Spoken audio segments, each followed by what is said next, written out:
Hoy continuamos con nuestro estudio de Apocalipsis y hoy veremos el capítulo 12, segunda parte, las cosas que sucederán después de estas, las dos grandes señales. El hijo varón, Apocalipsis 12:5. Y ella dio a luz un hijo varón que regirá con vara de hierro a todas las naciones, y su hijo fue arrebatado para Dios y para su trono. La mujer dio a luz a su Mesías. Dicho de otro modo, de Israel surge el Mesías de Israel y de la iglesia. Este es el Cristo hombre ya glorificado, quien está destinado a ejercer un mando férreo a todas las naciones. Primera de Juan 5:19. Sabemos que somos de Dios y el mundo entero está bajo el maligno. Cristo todavía no rige a las naciones, por eso lo que dice el texto, que regirá con vara de hierro a todas las naciones, se refiere a su regreso triunfal en gloria. Termina diciendo el texto, y su hijo fue arrebatado para Dios y para su trono. Ese Cristo nació por fin a la gloria que un día dejó para venir a redimir a este mundo de sus pecados. Ese nacimiento del Hijo de la mujer vestida con el sol es la entronización de Jesús a la diestra del Padre. Es la exaltación del Hijo del Hombre.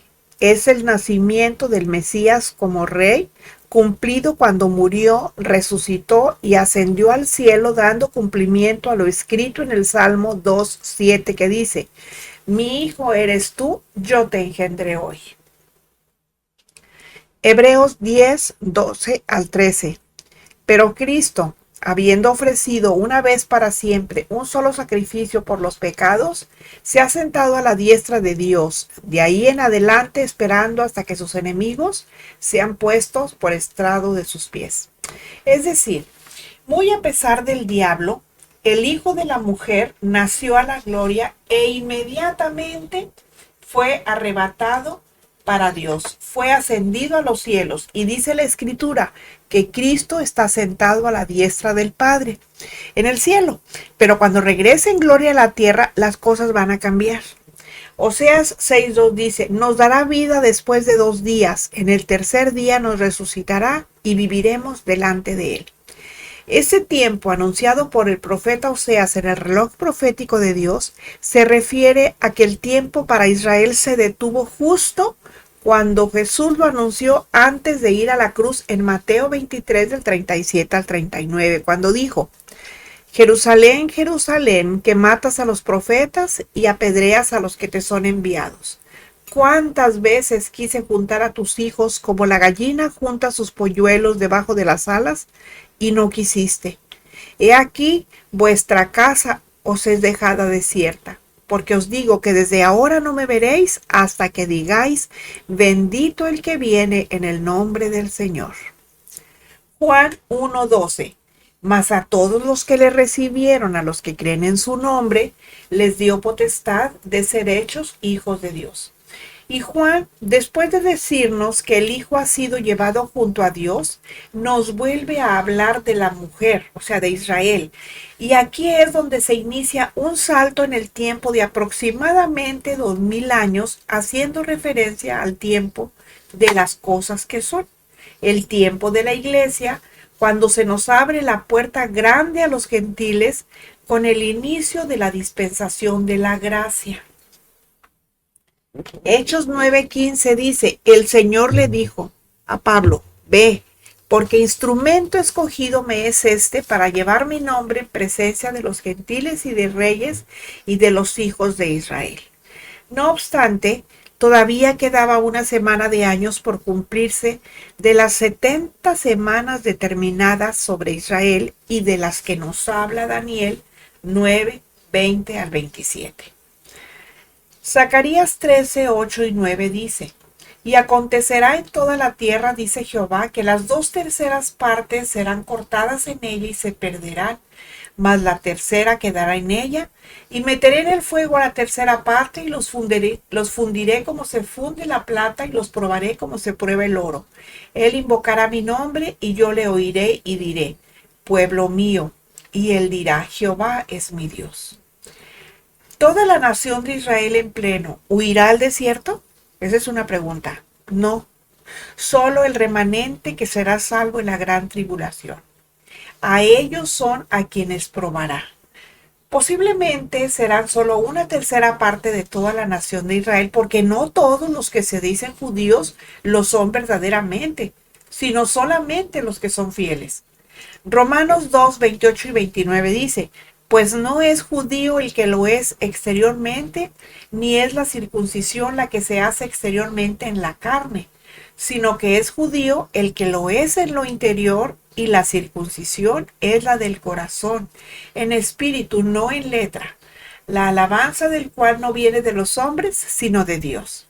La circuncisión del corazón afecta toda la naturaleza del hombre, porque del corazón mana la vida, y tanto la naturaleza espiritual como la natural son afectadas y transformadas, llevando a tener una vida de obediencia a Dios.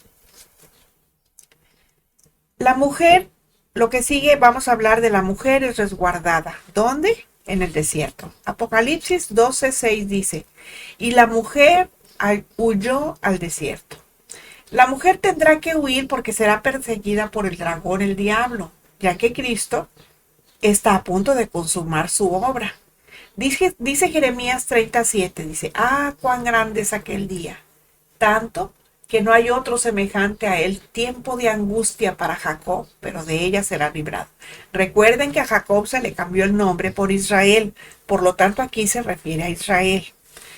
El anticristo primero tomará a Israel como plataforma, pero esta nación da un remanente fiel que lo desafía, y esto le hace tomar represalias contra la nación judía. Así que el Israel de Dios, representado por esa mujer vestida del sol, va a ser resguardado y protegido por Dios mismo, ya que será tiempo de angustia para Jacob, o sea, para Israel, pero al final será librado. Recordemos que Israel es clave para establecer el reino de Dios. Y luego dice, y la mujer huyó al desierto, donde tiene lugar preparado por Dios. Isaías 16, 1 al 5 dice, enviad cordero al Señor de la tierra, desde Sela del desierto al monte de la hija de Sión, y cual ave espantada que huye de su nido, así serán las hijas de Moab en los vados de Arnón. Reúne consejo, haz juicio, pon tu sombra en medio del día como la noche, esconde a los desterrados, no entregues a los que andan errantes. Moren contigo mis desterrados, oh Moab, sé para ellos escondedero de la presencia del devastador, porque el atormentador fenecerá, el devastador tendrá fin, el pisoteador será consumido de sobre la tierra, y se dispondrá el trono en misericordia, y sobre él se sentará firmemente en el tabernáculo de David, quien juzgue y busque el juicio y apresure la justicia. Bueno, el remanente de Israel, del que ya hablé en el versículo anterior, va a tener que huir al lugar previamente preparado por Dios en el desierto. Es un lugar físico, es un lugar que sí existe. Y el profeta Isaías en los versículos 1 y 4 da algunas pistas al respecto. Bueno, obviamente yo no puedo asegurar que ese sea exactamente el lugar, pero en el versículo 1 nos habla de Sela. Esa es la ciudad llamada Petra. Una ciudad antigua enclavada en un lugar inaccesible en el desierto, en la actual Jordania. Y en el versículo 4 habla de Moab. Los moabitas eran un pueblo semita. Ellos descendían de Sem, que se establecieron en Mesopotamia, que hoy es Irak, y el oriente al este del Mar Muerto, en la actual Jordania, antes del primer milenio antes de Cristo. O sea, no, puede ser que no sean exactamente esos dos lugares, pero a lo que me refiero es que se trata de lugares físicos, de lugares que realmente existen. Bueno, eso no se sabe a ciencia cierta. Lo que sí se sabe es que los dos lugares están en el desierto, en la actual Jordania, y que en el tiempo preciso el remanente sabrá dónde deberá ir. De hecho, fíjense, para aquel tiempo se esperan muchas manifestaciones del poder de Dios sobre su pueblo. O sea, va a haber otra vez señales y milagros que era para que ellos pudieran creer en Cristo, Él hacía prodigios y milagros y señales y todo. Y cuando la iglesia ya no fue así, ya fue por fe. Pero para ellos va a volver a haber manifestaciones del poder de Dios para que puedan creer. Al lugar que Dios mismo ha preparado para ellos en el desierto, va a tener que huir para esconderse y para que sean protegidos soberanamente, ya que cuando la bestia anticristo se quite la máscara de bondad y aparezca tan feroz como es y se siente en el trono de Dios haciéndose pasear por Dios, se iniciará el tiempo de la gran tribulación, o sea, los últimos 3 años y medio. Y el tiempo de huida y protección de la mujer va a ser de 1260 días, 3 años y medio. Esto demuestra que el plan cuidadoso de Dios obra en la segunda mitad de la semana de 7 años. Ese va a ser el cumplimiento de lo que Jesús ya dijo en Mateo 24 del 15 al 21. ¿Qué dice? Dice, por tanto, cuando veas en el lugar santo la abominación desoladora de que habló el profeta Daniel, el que le entiende, dice, entonces los que estén en Judea huyan a los montes. El que esté en la azotea no descienda para tomar algo de su casa, y el que esté en el campo no vuelva atrás para tomar su capa. Mas ay de las que estén encintas y de las que críen en aquellos días. Orad pues que vuestra huida no sea en invierno ni en día de reposo, porque habrá entonces gran tribulación, cual no la ha habido desde el principio del mundo hasta ahora, ni la habrá. Bueno, aquí hay otra señal de que esto es solamente para Israel, porque ellos eran los que guardaban el día de reposo. La iglesia no guarda el día de reposo. Entonces aquí se refiere solamente a Israel. Por eso, los que estén ahorita, que no sean israelitas y que no han recibido a Cristo, procuren hacerlo porque el día se va a llegar y ya no va a haber otra oportunidad. Apocalipsis 13, 3 y 4 dice, vi una de sus cabezas como herida de muerte, pero su herida mortal fue sanada y se maravilló toda la tierra en pos de la bestia. Y adoraron al dragón que había dado autoridad a la bestia, y adoraron a la bestia diciendo, ¿quién como la bestia? ¿Y quién podrá luchar contra ella? El tiempo exacto que durará el periodo más terrible de la humanidad será después que se dé de muerte a la bestia anticristo, el hombre de pecado, el hombre que murió de Apocalipsis 13, 3 y 12.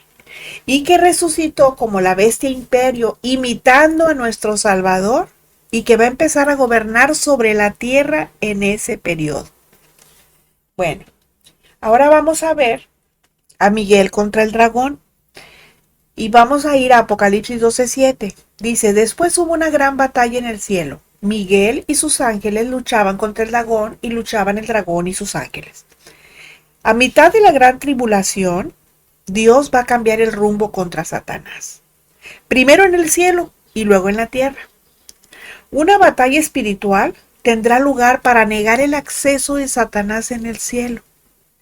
Esta es una escena dramática de batalla entre los ángeles buenos, digamos, y los ángeles malos. Será una batalla entre iguales, entre el dragón que representa a Satanás, que no es la contraparte de Dios, porque Dios no tiene contrapartes. Y si alguien es la contraparte de Satanás, ese sería Miguel, quien parece ser el ángel en jefe, pero opuesto a los ángeles caídos, porque él es un ángel bueno. Miguel significa, ¿quién hay como Dios? Es un nombre que expresa alabanza y exaltación a Dios. Daniel 10:13 dice, mas el príncipe del reino de Persia, que es Irán en la actualidad, se me opuso durante 21 años, pero he aquí Miguel, uno de los principales príncipes, vino para ayudarme y quedé allí con los reyes de Persia. Insisto, Persia es la actual Irán. Ese es el nombre que lleva uno de los supremos arcángeles de Dios, Miguel, uno de los principales príncipes. Él es el protector de Israel, es el gran príncipe que está de parte de los hijos de tu pueblo, Israel. De Daniel 12:1, en aquel tiempo dice, se levantará Miguel, el gran príncipe que está de parte de los hijos de tu pueblo, le dijo Gabriel a Daniel. Esta batalla ocurre en el medio tiempo del periodo de los 7 años, tal como lo describe Daniel 12:1, que dice: en aquel tiempo se le levantará Miguel, el gran príncipe que está de parte de los hijos de tu pueblo, y será tiempo de angustia, el cual nunca fue desde que hubo gente hasta entonces. Pero en aquel tiempo será libertado tu pueblo, todos los que se hallen escritos en el libro. Esto nos describe que será una batalla grande, verdadera. No va a ser cualquier cosa, porque será al máximo nivel evangélico. Y es la batalla de la que justamente nos habla Juan. Obviamente el campo de batalla no va a ser la tierra, va a ser el cielo, pero no el cielo donde está Dios, sino el primero y el segundo cielos, o sea, en la atmósfera de la tierra y en el sistema solar. Del tercer cielo, que es el cielo de Dios, Satanás y sus demonios hace mucho que fueron expulsados. El contexto aquí es el de librar al pueblo de Dios, que como vemos es Israel representado por la mujer revestida del sol, según la señal que vio Juan. Será tiempo de angustia, cual nunca fue desde que hubo gente hasta entonces. Lo que va a ocurrir en la magnitud y proporción nunca ha ocurrido desde que el hombre está sobre la tierra, jamás. Vamos a ver aquí cómo Miguel inicia la ofensiva. Apocalipsis 12:7.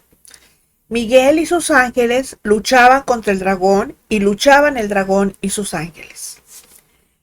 Hace ya mucho tiempo que el príncipe llamado Miguel,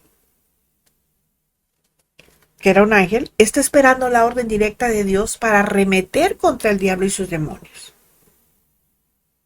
Él inicia la ofensiva porque Dios le da la orden. Y ante su ofensiva y la de sus huestes de ángeles guerreros que no vemos, pero que nos protegen del diablo, representado por la figura del dragón, contraataca con sus ángeles caídos, que un día antes de ser expulsados, al hallárseles infieles a Dios, estuvieron compartiendo las glorias y excelencias del cielo con los ángeles que permanecieron fieles a Dios hasta que fueron. El pasaje nos da a entender que la lucha será reñida. No podemos imaginar cómo será y cómo va a ser esa lucha, ¿verdad? O cómo es esa lucha. Sabemos de la lucha entre hombres que mueren cuando son heridos de muerte, pero los ángeles, tanto buenos como malos, son espíritus, esos no pueden morir. Y sabemos que los demonios, que son los ángeles caídos, solo experimentan tormento y sufrimiento, pero no llegan a morir. Y eso es algo parecido a lo que ocurre con los espíritus y almas de los hombres que mueren sin Cristo y van al infierno. Porque allí son conscientes de todas las cosas, o sea, allí no están muertos, allí están vivos. Sufren los tormentos preparados para ellos, pero ni mueren ni pueden morir. Y eso, no crean ustedes que es temporal, eso va a ser por toda la eternidad.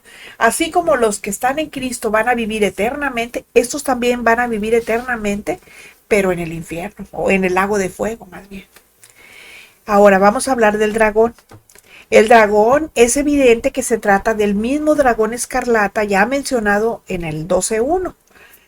Satanás, quien encabeza toda oposición a la voluntad de Dios. O sea, el dragón es Satanás y él encabeza la oposición a la voluntad de Dios. Apocalipsis 12:8 dice: pero no prevalecieron, ni se halló ya lugar para ellos en el cielo. De la palabra cielo podemos pensar tanto en el cielo atmosférico como en el cosmos, donde están los planetas y las galaxias, o en el cielo de Dios. En este caso, y por deducción lógica, ya que Satanás y sus demonios no habitan en el cielo de Dios, entonces son echados del cosmos, o sea, del sistema solar y de la atmósfera de la Tierra, a donde luego la Escritura nos va a decir. En el cosmos, donde están los planetas y las galaxias y demás sistemas solares que también son creación de Dios, los demonios no habitan, porque ellos están donde están los hombres, en el cielo atmosférico. ¿Cuál es el objetivo?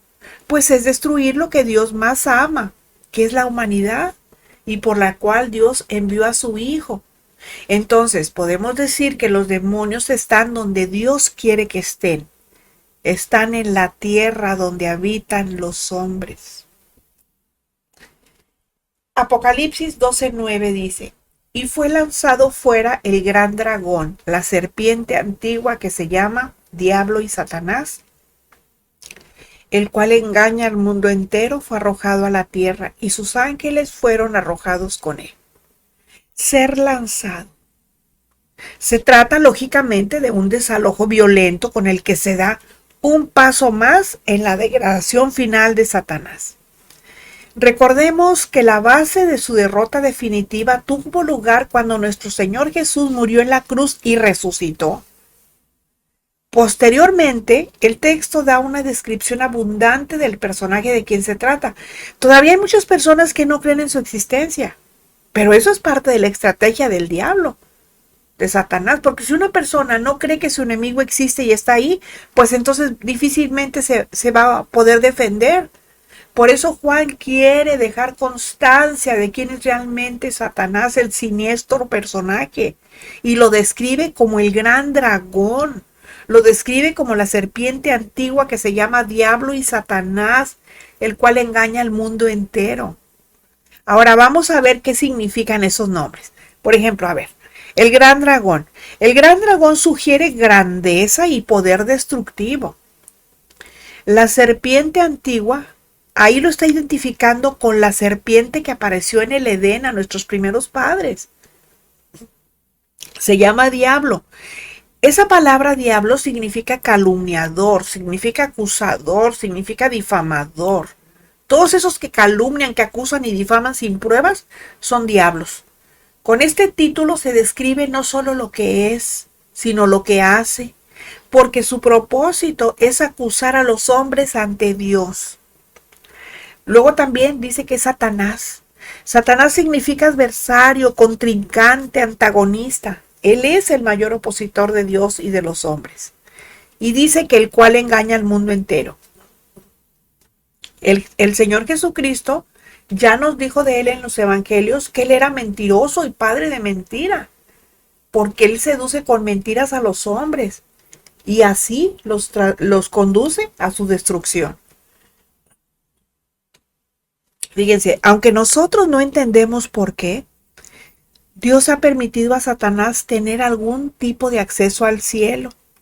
Es un hecho que así es, aún después de su caído. Por ejemplo, fíjense, aparece ante Dios en Job 1 del 9 al 11. Dice ahí, respondiendo Satanás a Jehová dijo, ¿acaso teme Job a Dios de balde? ¿No le has cercado alrededor a él y a su casa y a todo lo que tiene? Al trabajo de sus manos has dado bendición, por tanto sus bienes han aumentado sobre la tierra. Pero extiende ahora tu mano y toca todo lo que tiene, y verás si no blasfema contra ti en tu misma presencia. O también en Zacarías 3:1, allí dice, me mostró al sumo sacerdote Josué, el cual estaba delante del ángel de Jehová, y Satanás estaba a su mano derecha para acusarle. O sea, incluso los cristianos de hoy tenemos luchas espirituales. Y así lo enseña Efesios 6:12, que dice, no tenemos lucha contra sangre y carne, sino contra principados, contra potestades, contra los gobernadores de las tinieblas de este siglo, contra huestes espirituales de maldad en las regiones celestes. O sea, allá, donde está, ¿verdad? En el cielo, porque Satanás sigue teniendo acceso al cielo y continúa acusando a los creyentes ante Dios. Pero ahora tenemos al Señor Jesucristo como nuestro abogado defensor. Dice primera de Juan 2:1, hijitos míos, estas cosas les escribo para que no pequen. Y si alguno hubiere pecado, abogado tenemos para con el Padre, a Jesucristo el justo. Dice Lucas 10:18. Yo veía a Satanás caer del cielo como un rayo. Satanás hace muchos siglos que fue echado del cielo de Dios cuando fue arrojado a la tierra, pero con un poder limitado, sujetado a la obediencia a Dios. A nosotros no nos puede tocar, no nos puede hacer nada, a menos que Dios le dé permiso. Eso sucedió con Pedro. ¿Se acuerdan cuando le dijo, Satanás os ha pedido para zarandearos? ¿Qué dice? ¿Pero qué le dijo el Señor? Dijo, pero yo he orado para que tu fe no falte. ¿Sí se acuerdan? Bueno, Job 1:12 dice, dijo Jehová a Satanás, he aquí todo lo que tienes está en tu mano, solamente no pongas tu mano sobre él. Y salió Satanás de delante de Jehová. Se fijan, este es otro ejemplo, igual al de Pedro. Aquí le pidió permiso a Dios y Dios le dijo, sí, está bien, pero no ponga su mano sobre él. O sea, le dio un poder limitado. Bueno, dice que Satanás fue arrojado a la tierra. Este es el siguiente paso. Satanás es echado fuera del cielo físico y arrojado a la tierra junto con sus ángeles después de la batalla con Miguel y los suyos. Pues eso va a suceder ya después de que se peleen ellos, de que se haya esa lucha. Ahora su destino momentáneo es la tierra. Y si ahora existe el mal a causa de los demonios que andan por todos lados, ¿qué ocurrirá cuando todos estén sobre este planeta? Porque además habrán sido soltados los que están encerrados en el abismo. ¿Sí se acuerdan que eso lo vimos en Apocalipsis 9, 2 y 3? Miren, cuando todos los demonios estén sueltos en este planeta, la norma va a ser el caos, a todos los niveles. Apocalipsis 20:10 dice, y el diablo que los engañaba fue lanzado en el lago de fuego y azufre, donde estaban la bestia y el falso profeta, y serán atormentados día y noche por los siglos de los siglos. Bueno, ya después de que pase toda la pelea con la lucha con Miguel, va a ser echado al lago de fuego, como dice el texto. Más adelante va a ser atado y va a ser encerrado en el abismo por 1000 años y finalmente ser echado al lago de fuego y azufre, donde va a ser su morada eterna. Y sus ángeles fueron arrojados con él. Esto nos quita el velo para que podamos ver que en este mundo hay seres espirituales poderosos que participan en el conflicto espiritual. Y aunque no se nos indica cuál es la causa concreta, por el contexto, podemos deducir que el conflicto es entre las potencias angelicales leales a Dios y las que se le oponen y que tienen que ver con sus propósitos en este mundo de cara a ¿qué? Al establecimiento de su reino. Eso nos indica que los espíritus demoníacos sí son ángeles caídos y son aquellos que se unieron a Satanás en su rebelión en contra de Dios. Estos son sus ángeles y son los mismos descritos como la tercera parte de las estrellas del cielo, que ya nos describe Apocalipsis 12:4. Como Satanás solamente sacó la tercera parte, significa que las 2/3 partes restantes permanecieron fieles a Dios. Apocalipsis 12:10 dice, entonces oí una gran voz en el cielo que decía, ahora ha venido la salvación, el poder y el reino de nuestro Dios y la autoridad de su Cristo, porque ha sido lanzado fuera el acusador de nuestros hermanos, el que los acusaba delante de nuestro Dios día y noche. Dice el texto que Juan escucha una gran voz en el cielo. Aunque no se identifica su origen, pues lo más probable es que sea la voz de un ser redimido que ha sido ascendido y glorificado. Un santo vestido de vestiduras blancas que alaba al Señor en el cielo y que se identifica con los acusados por el diablo, a quienes llama hermanos. Dice una gran voz en el cielo que decía, refiriéndose a sus consiervos que todavía no están en el cielo, porque son los que se van a ir convirtiendo en la tribulación y están siendo perseguidos, martirizados y muertos. Dice Hebreos 9:22, y casi todo es purificado según la ley con sangre, y sin derramamiento de sangre no se hace remisión.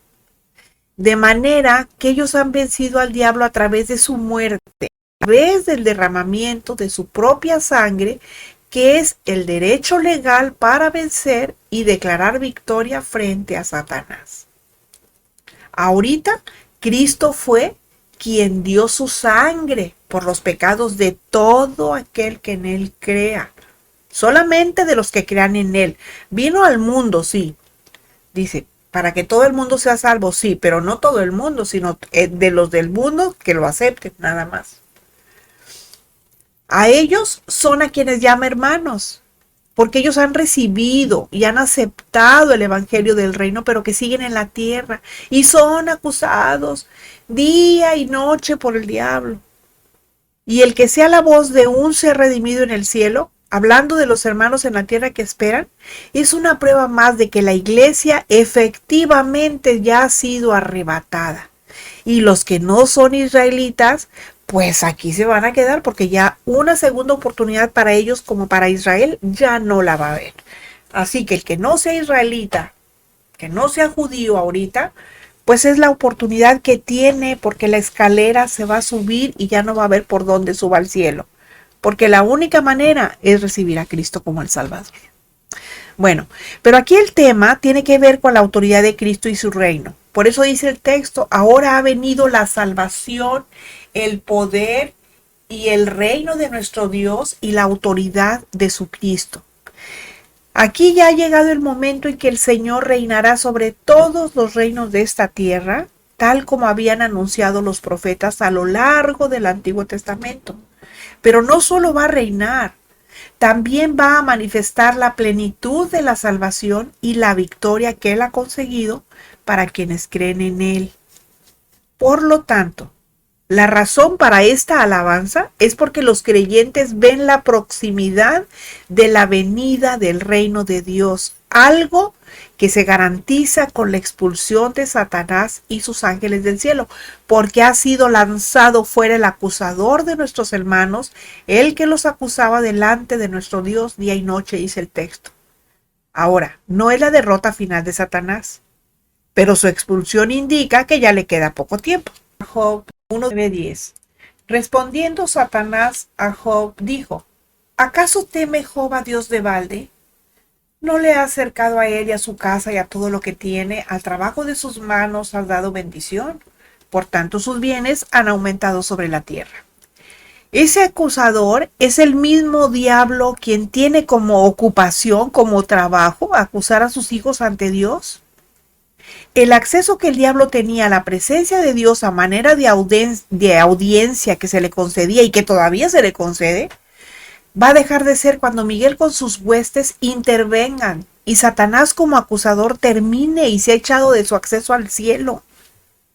Dice Isaías 44:8, no hay Dios sino yo, no hay fuerte, no conozco ninguno, dice el Señor.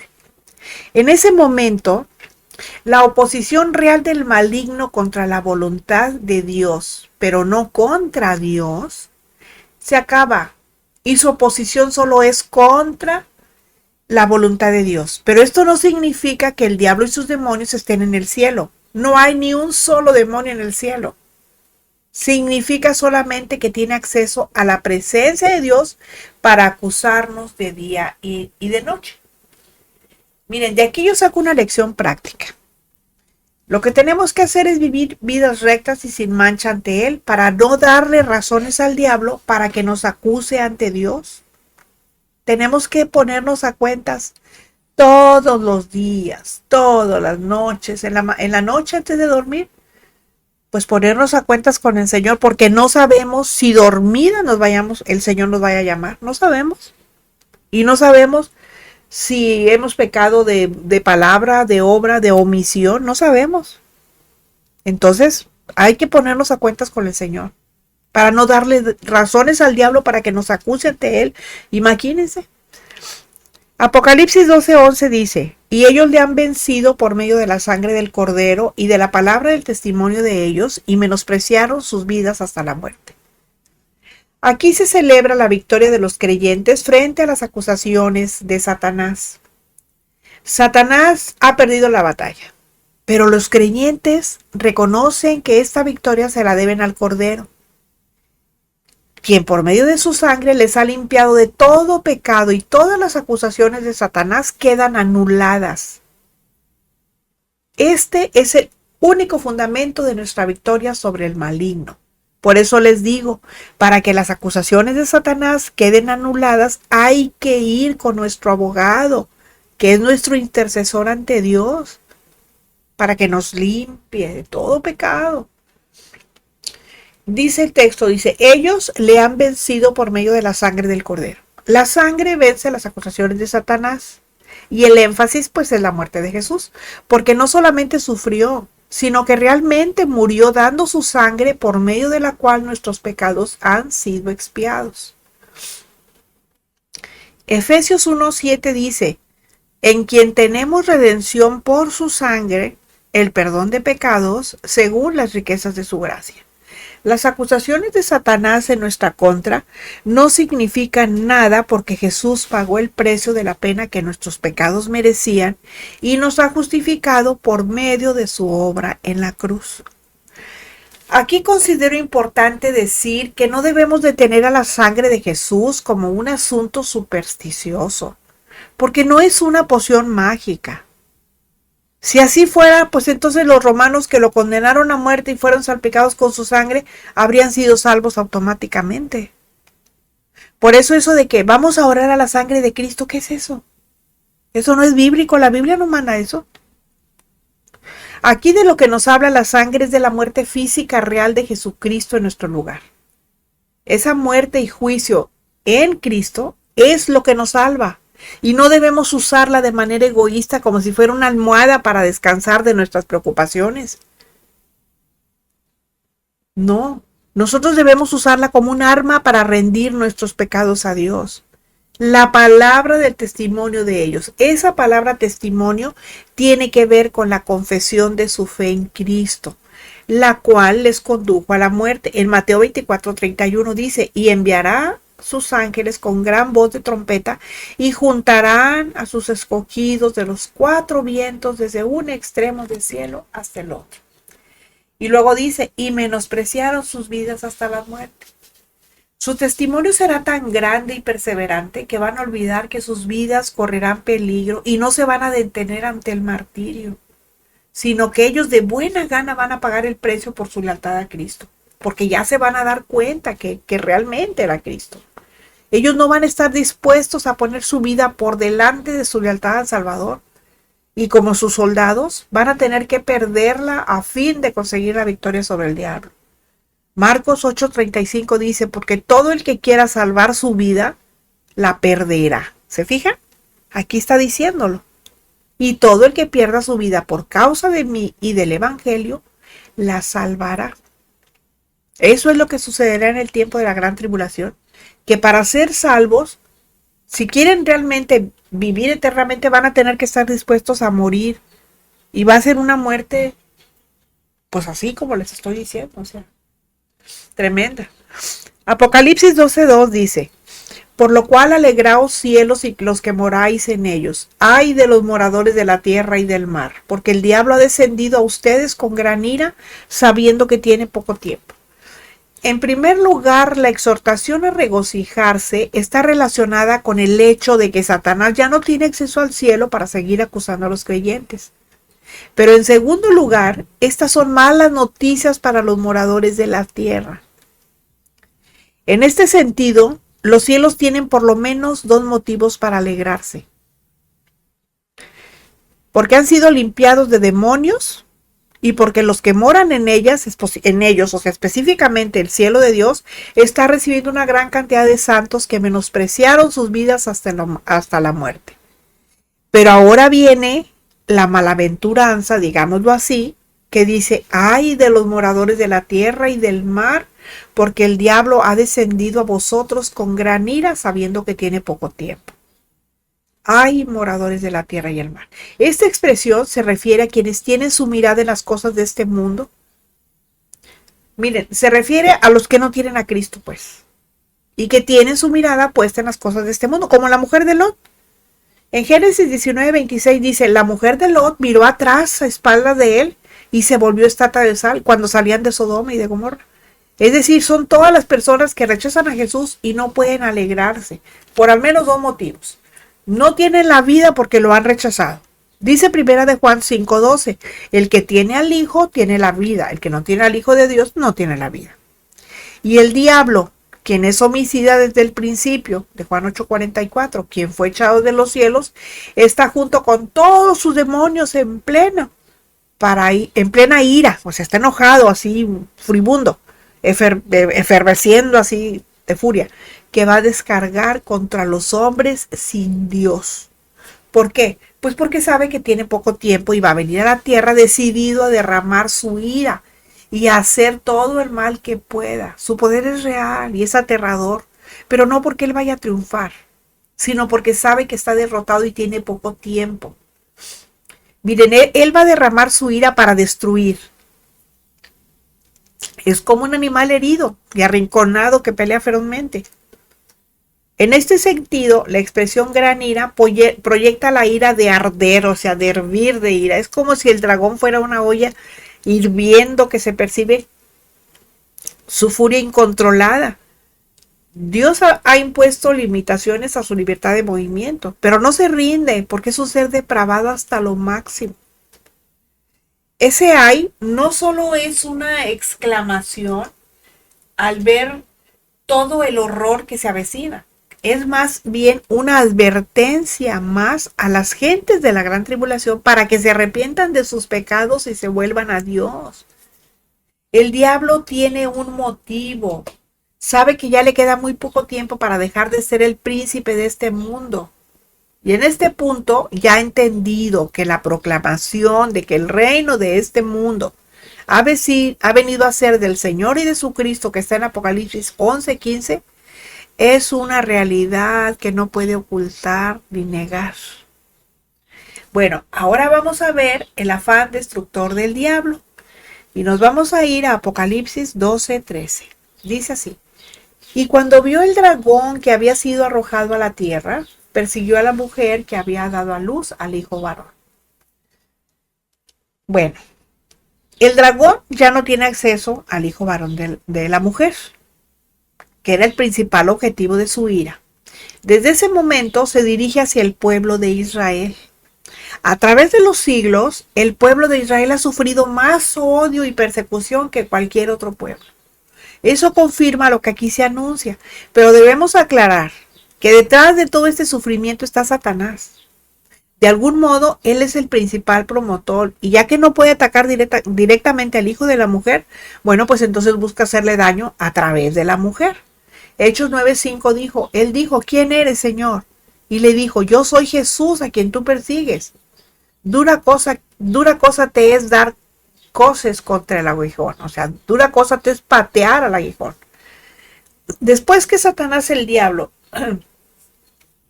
es despojado de todo poder y echado a tierra, solo busca destruir al pueblo de Israel.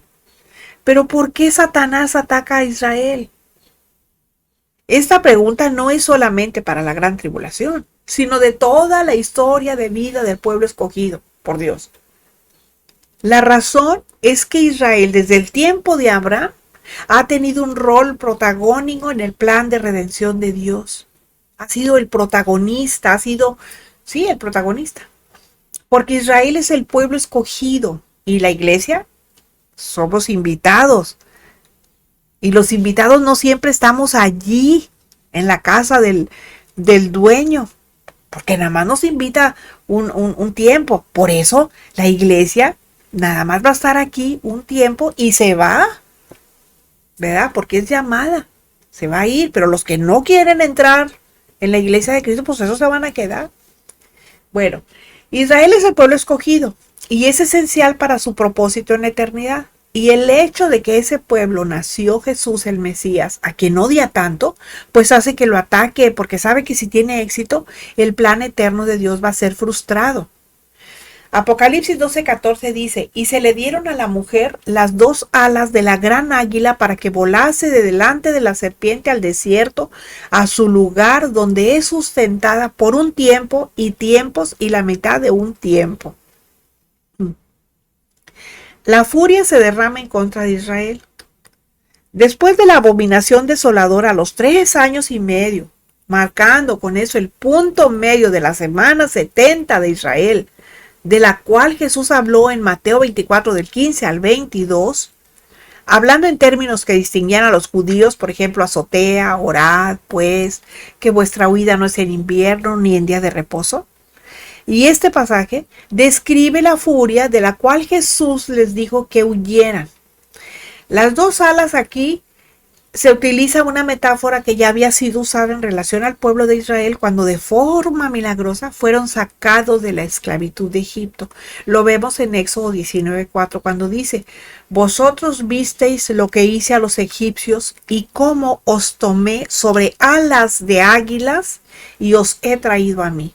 De tal manera que las alas significan protección de parte de Dios. Eso quiere decir que el Israel de Dios será soberanamente protegido durante ese tiempo. Dios promete que así como cuando sacó a su pueblo de Egipto, nuevamente lo llevará a un lugar seguro donde será cuidado por él, por un tiempo y tiempos y la mitad de un tiempo. Esta será exactamente la duración de la segunda parte de la última semana que, como ya hemos visto, tiene que ver con la gran tribulación por la que pasará Israel en el futuro, o sea, los 3 años y medio finales. Pero esta huida ante las fuerzas de Satanás no es nada nuevo. El Señor Jesucristo lo dijo en Mateo 24, 15 al 22, cuando dice: para que volase de delante de la serpiente. ¿Qué quiere decir eso? Para que volase lejos del rostro de la serpiente. Eso quiere decir que los judíos escaparán tan rápido que va a parecer que irán volando, alejándose de la misma presencia de la serpiente.